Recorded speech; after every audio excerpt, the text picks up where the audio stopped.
बचपन में जल्दी बड़े होने के जिद और बड़े होने के बाद खुद में बचपन ढूंढने की कोशिशों के बीच की जो जिंदगी है वो संघर्ष है। संघर्ष है खुद के अस्तित्व को इस दुनिया में बनाए रखने का। बाकी बचपन का क्या ही कहें।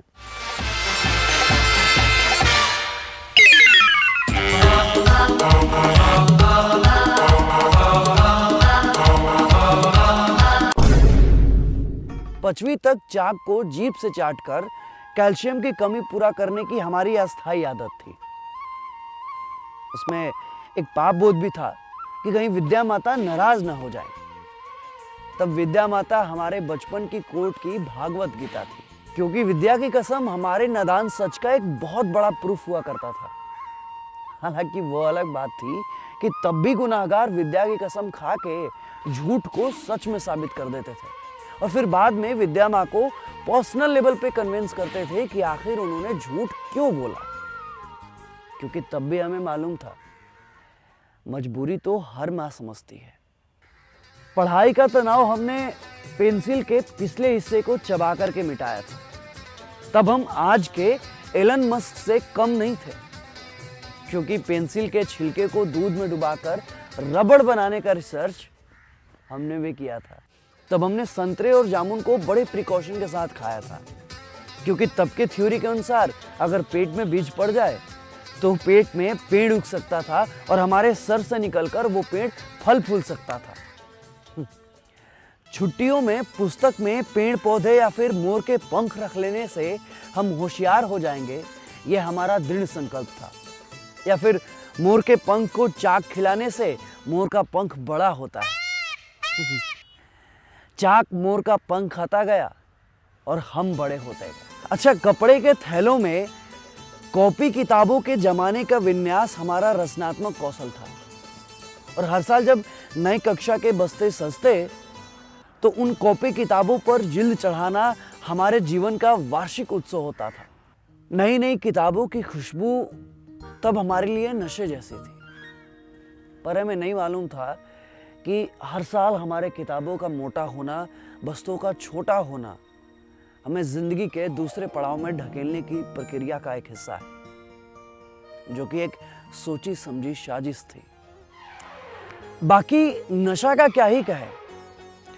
माँ जब चूल्हे पर खाना बनाती थी तो किसी लकड़ी की टहनियों से सिगरेट बन जाती थी, जिसे हम यूं होठों से लगाकर अमरीश पुरी बना करते थे। वो अलग बात थी कि माँ 2 सेकंड में सनी देओल बनकर अमरीश पुरी की धुलाई भी कर देती थी। तो आदमी उठता नहीं, उठ जाता है। एक दोस्त को साइकिल के डंडे पर बिठाकर, दूसरे को पीछे कैरियर पर बिठाकर हमने न जाने कितने रास्ते नापे, ये शायद रास्तों को भी याद ना हो। उस समय साइकिल चलाना भले ही हमारे लिए बेसिक नीड था, पर रोमांच क्या होता है ये हमने साइकिल चलाकर ही जाना है। उस समय के थ्योरी से कोई साइकिल तभी सीख जाता जब उसको चोट लग जाए, यानी कि हमारे लिए चोट लगना शुभ था, क्योंकि साइकिल सीखने का ये एक अहम प्रक्रिया था। तब हमारे पास सिर्फ 3 तरह के कपड़े हुआ करते थे, एक घर वाला, एक स्कूल वाला और एक खास तरह के मौके वाला। अच्छा, वो घर वाला कभी भी स्कूल वाले के साथ इंटरचेंज हो जाता था और स्कूल वाला कभी भी घर वाले के साथ, मगर खास वाला खास ही था। वो सिर्फ फुआ मौसी के घर जाने के समय ही काम आता था। और कितनी बार हमने संडे शाम 4 बजे दिलवाले देखे, लेकिन क्लाइमेक्स में वो लाइट कट जाता था और हर बार साला मामा ठकुरवा जिंदा बच जाता था।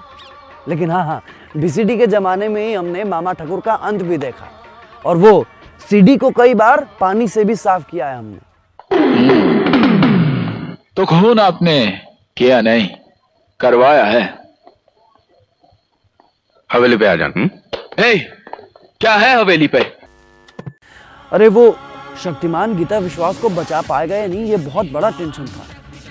वो शाकालाका बूम बूम वाली पेंसिल भी चाहिए थी, जिसे कुछ भी ड्रॉ कर दो तो वो साक्षात प्रकट हो जाता था। चाहिए तो बहुत कुछ था, और आज भी है। अच्छा, स्कूल में पिटाते या मुर्गा बनते समय कभी हमारा ईगो हमें परेशान नहीं किया, क्योंकि तभी हमें पता नहीं था ना कि ईगो क्या होता है। पिटाने वाला और पीटने वाला दोनों खुश। मार खाना हमारे जिंदगी का सहज प्रक्रिया था, दैनिक। पिटाने वाला इसलिए खुश कि कम पीटे, और पीटने वाला इसलिए खुश कि कुछ तो हाथ साफ हुआ। हम अपने माता पिता को कभी नहीं बता पाए कि हम उनसे कितना प्यार करते हैं, क्योंकि आई लव यू हमें कभी बोलने नहीं आया। आज गिरते संभलते संघर्ष करते हम दुनिया का हिस्सा बन चुके हैं।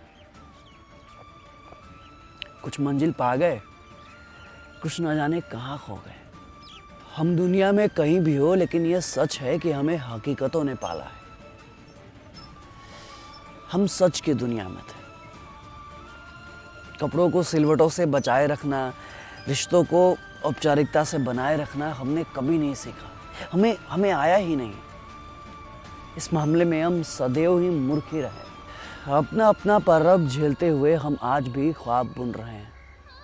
शायद ख्वाब बुनना ही हमें जिंदा रखा है, क्योंकि जो जिंदगी हम जी कर आए हैं उसके सामने ये वर्तमान कुछ भी नहीं है। हम अच्छे थे या बुरे थे, जो भी थे, पर सब एक साथ थे। काश कि वो पल फिर से लौट आता। जिंदगी छोड़ आया हूं उन गलियों में जहां दौड़ जाना ही जिंदगी हुआ करती थी। एक बार मां से मैंने पूछा कि मां, क्या तुम्हें मुरब्बा पसंद नहीं?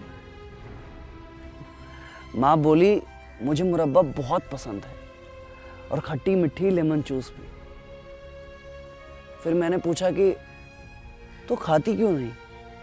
पापा से डरती हो? मां हंसी और बोली, पागल, जब मैं छोटी थी तो बहुत खाती थी, अब तुम खाते हो, मेरा पेट खुद ब खुद भर जाता है। तब सबकी अपनी अपनी दुनिया थी। उस छोटी सी दुनिया में राजा रानी की कहानियां थी।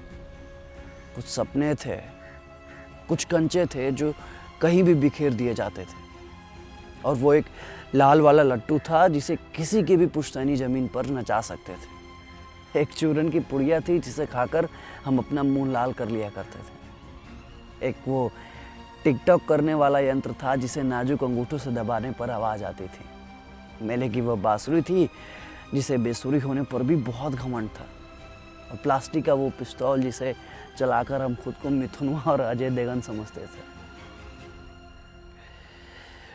वो एक उम्र थी जो आज बड़ी हो गई। वो एक जिंदगी थी जो आज घट सी गई। आहिस्ता चल जिंदगी, अभी कई कर्ज चुकाना बाकी है, कुछ दर्द मिटाना बाकी है, कुछ फर्ज निभाना बाकी है।